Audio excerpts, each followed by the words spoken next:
Well, breaking news here on Sky News on that Russell Brand story, which just broke in the past hour on those allegations levelled against him in an investigation by the Sunday Times, The Times and Channel 4's Dispatches programme. Well, of course, Russell Brand worked for the BBC and according to this article, he was at the BBC as a presenter on Radio 2 when some of these alleged sexual assaults took place. A BBC spokesperson has released a statement and it says Russell Brand worked for a number of different organisations, of which the BBC was one.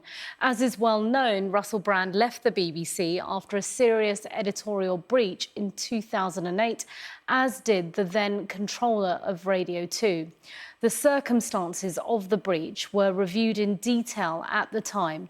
We hope that demonstrates that the BBC takes issues seriously and is prepared to act. It goes on. Indeed, the BBC has over successive years evolved its approach to how it manages talent and how it deals with complaints or issues raised. We have clear expectations around conduct at work.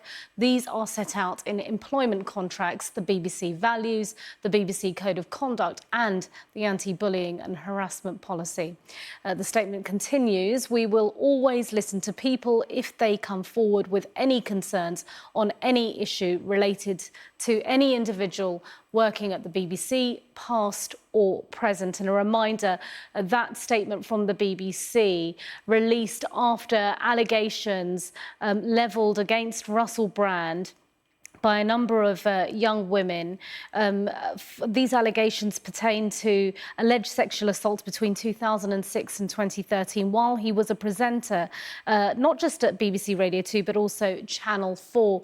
Russell Brand vehemently denies the allegations and he released a video statement last night denying any criminal allegations.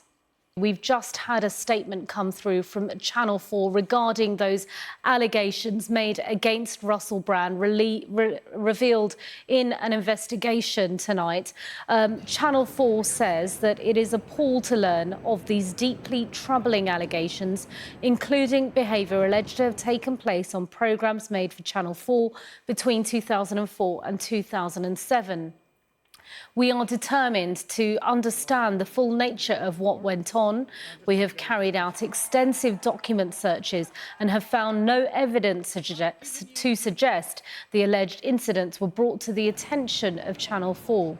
We will continue to review this in light of any further information we receive, including the accounts of those affected individuals. We will be asking the production company who produced the programmes for Channel 4 to investigate these allegations and report their findings properly and satisfactorily to us. It goes on.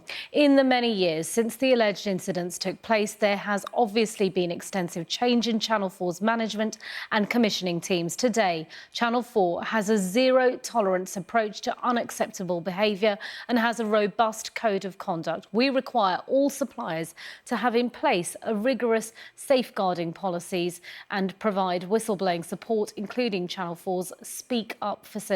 We are committed to ensuring our industry has safe, inclusive and professional working environments. That statement coming into us here at Sky News from Channel 4, of course, following those allegations that Russell Brand denies. Let's bring in Sky's Matthew Thompson. He joins me from the newsroom now. And Matthew, in quick succession, once these allegations were revealed in this investigation, we've had a statement now from the BBC and Channel 4.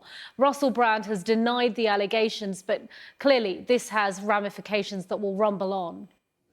Oh, absolutely it does. I mean, I think it's important to be clear. There are, if you like, broadly two categories of offences alleged in this investigation in the Times and in Dispatches.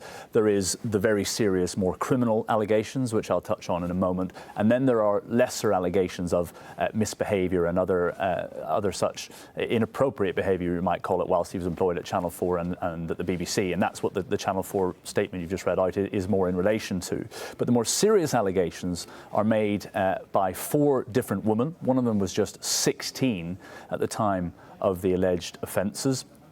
They are said to have occurred between 2006 and 2013, so really at the height of Russell Brand's fame, 2 of them in the UK and 2 of them in the United States. Now, one woman has accused Russell Brand of raping her at his home in Los Angeles.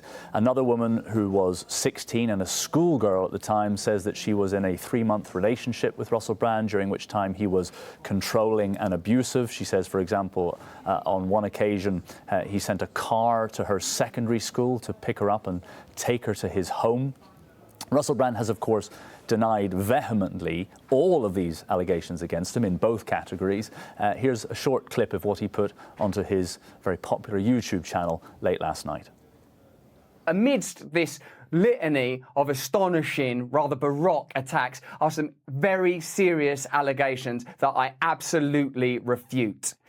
These allegations pertain to the time when I was working in the mainstream, when I was in the newspapers all the time, when I was in the movies, and as I've written about extensively in my books, I was very, very promiscuous. Now, during that time of promiscuity, the relationships I had were absolutely always consensual.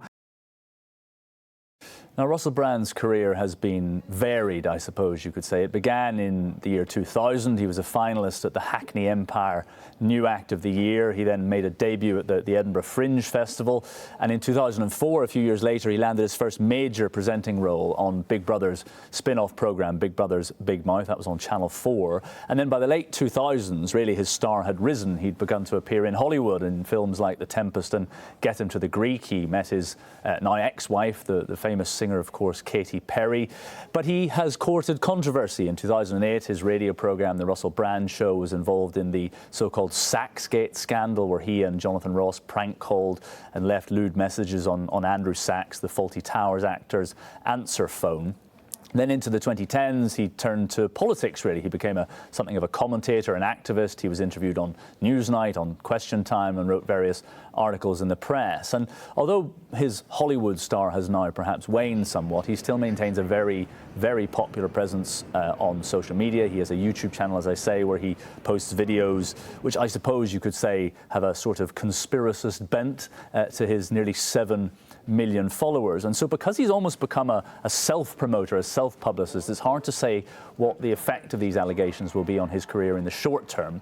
But there are, as you said at the beginning, questions for some of the more mainstream broadcasters. The Times investigation does say that complaints were made about Brand's behaviour whilst he worked at Channel 4, whilst he worked at the BBC. So questions for them. And obviously, of course, as I said, the more serious category of allegations is potentially criminal. And so there may also, we have to assume, potentially be police involvement in this at some point as well.